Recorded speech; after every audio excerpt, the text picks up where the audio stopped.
Então, começando, nesta disciplina, nós vamos fazer a discussão de vários textos quando voltarmos, né, para o modo presencial. E a intenção dessas apresentações gravadas, ela é unicamente de iniciar a aproximação de vocês e dos que puderem, na verdade, aos textos que foram selecionados no programa.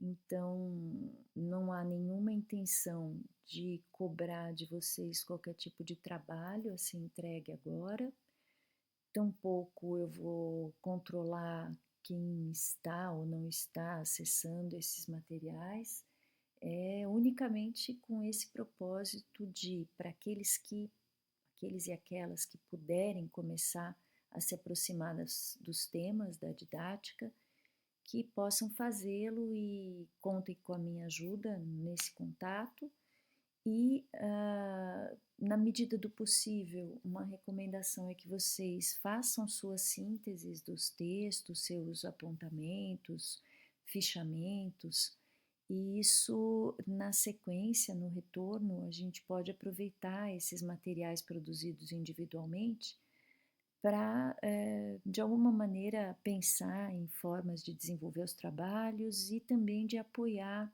aqueles que não puderam participar nesse momento.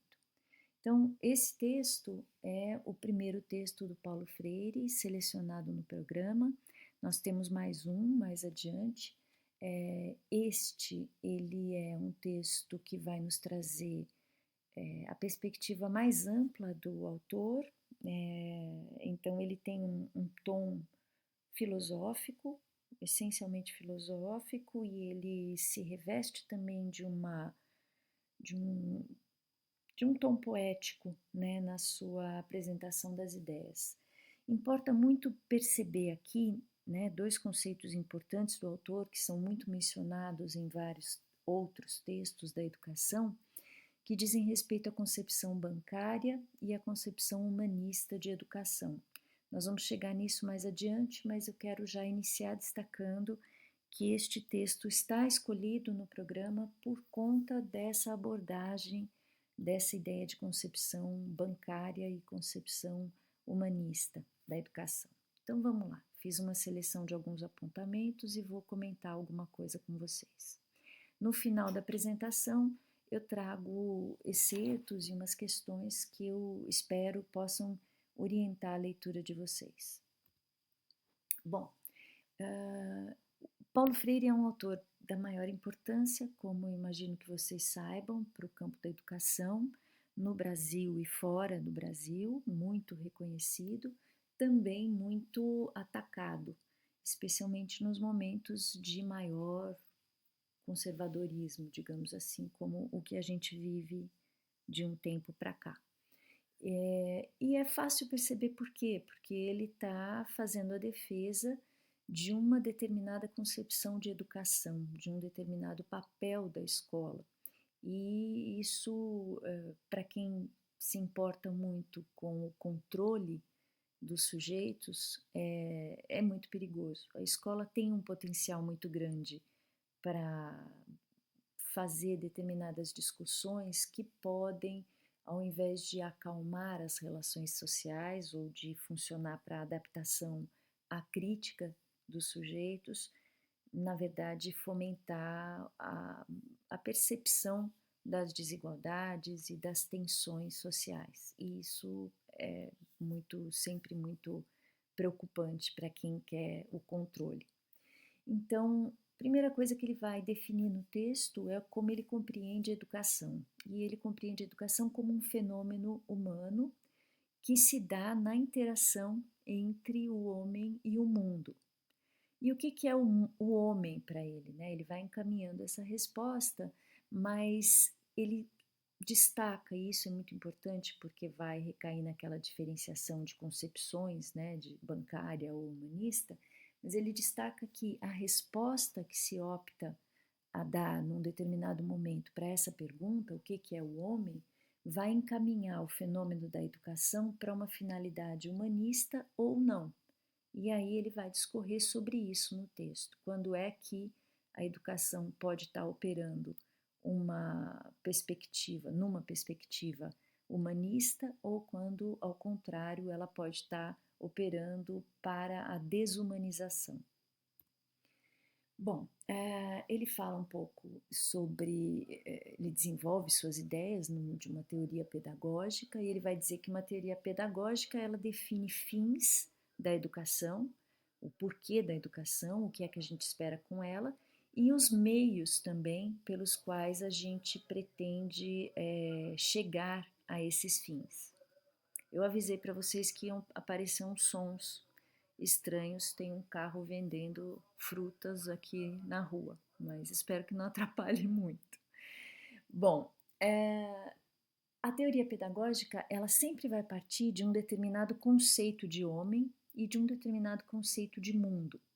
A depender dos conceitos que se opta numa teoria pedagógica por adotar, ela vai encaminhar para a formação de seres de adaptação, ou seja, seres que vão ser formados de modo a encontrar um lugar, uma posição, um papel numa sociedade cuja estrutura não será questionada, ainda que se mostre injusta.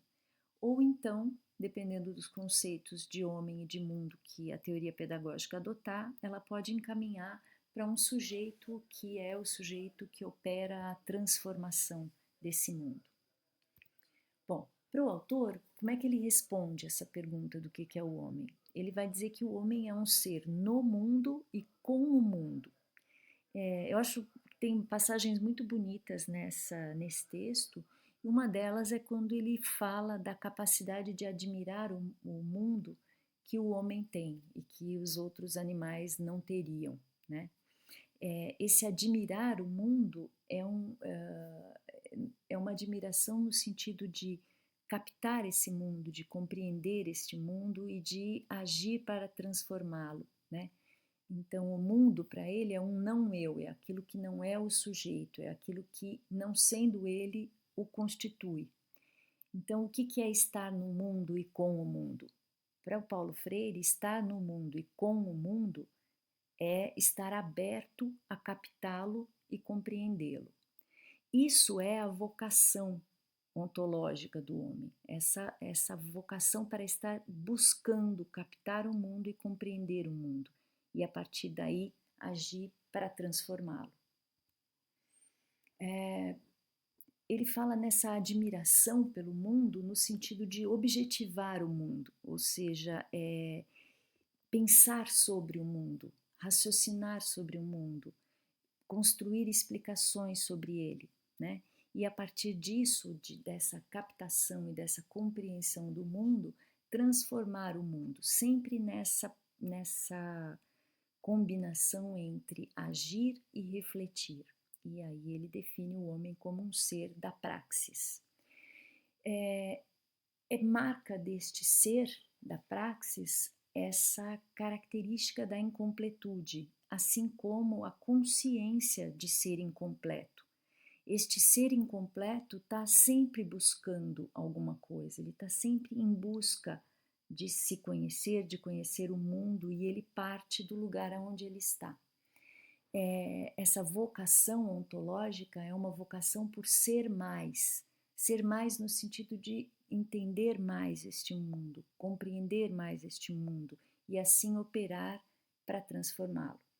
O contrário disso, ou seja, não respeitar ou não abrir as possibilidades para que o homem desenvolva a sua vocação ontológica de ser mais, é a própria desumanização. Então, fica claro que para o autor ele está falando da educação como um fenômeno humano que operaria no sentido da humanização e não da desumanização, ou seja, no sentido de criar, potencializar as características e as condições para que essa vocação ontológica do homem se desenvolva. Então, um trechinho aqui que ele traz na página 13 é que o homem, como um ser em si, se desumaniza quando é submetido a condições concretas que o transformam num ser para o outro. Então, quando ele é tratado de uma forma na qual ele não pode exercer essa sua vocação de ser mais, de buscar, de tentar compreender, de tentar transformar o mundo, ele é desumanizado. E aí ele vai dizer que ninguém pode fazer essa busca que é inerente a essa vocação ontológica sozinho. Por isso ele fala da educação do homem no mundo e com o mundo. Aí a gente pode chegar nessa ideia de concepção bancária. Então vamos lá, se a teoria pedagógica ela opera com conceitos de mundo e de homem que encaminham a conversa para uma ideia de um ser que se adapta ao mundo de forma acrítica e ao qual se nega a possibilidade de buscar entender esse mundo e transformá-lo, a gente está caminhando na direção de uma concepção bancária de educação. Então, o que está envolvido nessa ideia de concepção bancária de educação? Primeiro, a ideia de que o ensino é um ato de depositar conteúdos na cabeça das pessoas. Então, os seres a serem educados seriam um vazio no qual a gente deposita os conteúdos que são importantes de serem apreendidos. É uma concepção que enfatiza a contradição educador-educando, então colocando e marcando muito profundamente a hierarquia entre o educador ou o professor e o educando-estudante. Ela tem essa marca voltada para a domesticação dos sujeitos, então uma busca por encontrar uma posição nessa ordem social sem questionar jamais por que esta posição e não outra, ou por que as posições são tão desiguais e por que as condições de vida são tão desiguais. Nesse trecho que eu fiz alguns grifos, dá para a gente saber um pouco mais sobre a concepção bancária de educação. Ele diz: a inquietação fundamental dessa falsa concepção é evitar a inquietação, é frear a impaciência, é mistificar a realidade, é evitar a desocultação do mundo, e tudo isso a fim de adaptar o homem.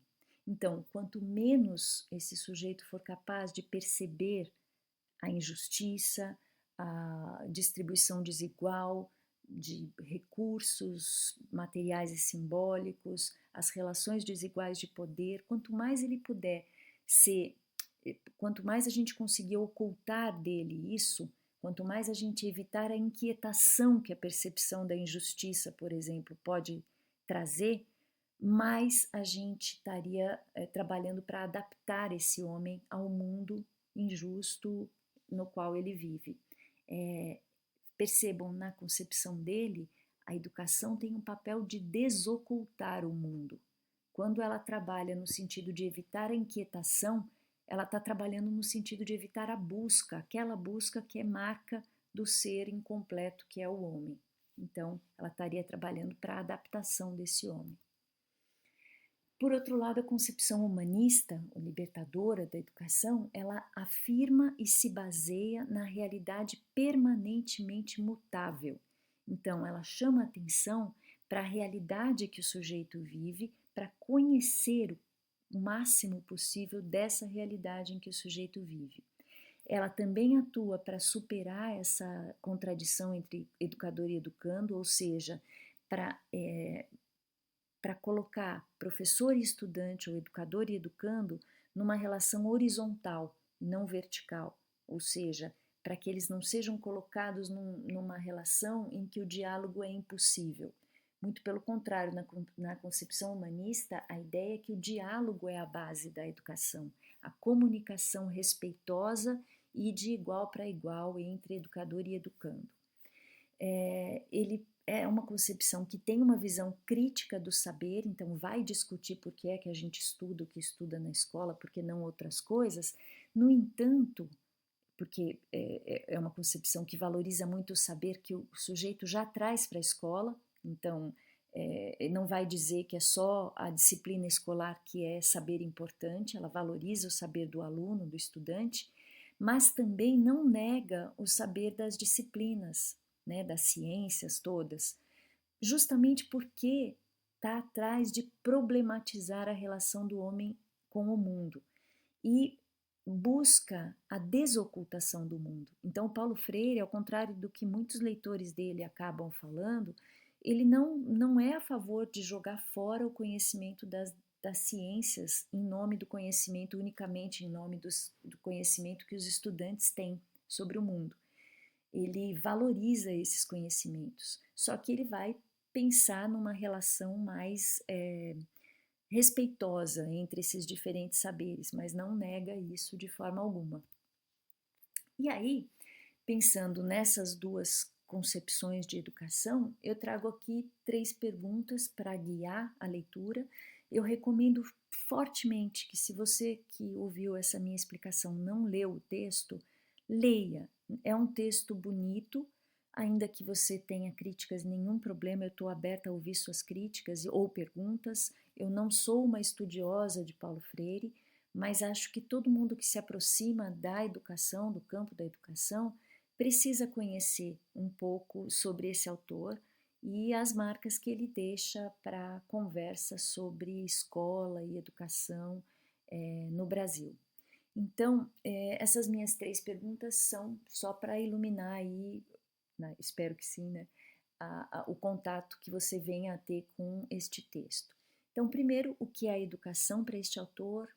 Como é que se diferencia a educação ou a concepção bancária de educação e a concepção humanista de educação? Isso é muito importante porque é muito batido isso em vários textos que citam Paulo Freire, e é bom que você entenda melhor do que se trata. Às vezes essas coisas são muito simplificadas em leitores do autor, e é bom a gente sempre buscar ir ao autor mesmo e não apenas aos leitores dele. E depois a última pergunta é por que a gente pode imaginar que a aproximação a essas ideias deste autor é importante num curso de licenciatura, num curso de formação de professores para o ensino básico, tá? São só perguntas para a gente começar a conversar a respeito da didática daqui para frente. Eu espero que, de alguma maneira, essa apresentação ajude a fazer a leitura. Me coloco mais uma vez à disposição, seja por e-mail, seja no chat lá do e-disciplinas. Estou por aqui, contem comigo. Espero que vocês estejam bem, se cuidando, se preservando na medida do possível, e espero também que logo a gente consiga se ver, se isso for seguro para todos nós, e só se for, né? Então, abraços para vocês e até logo mais.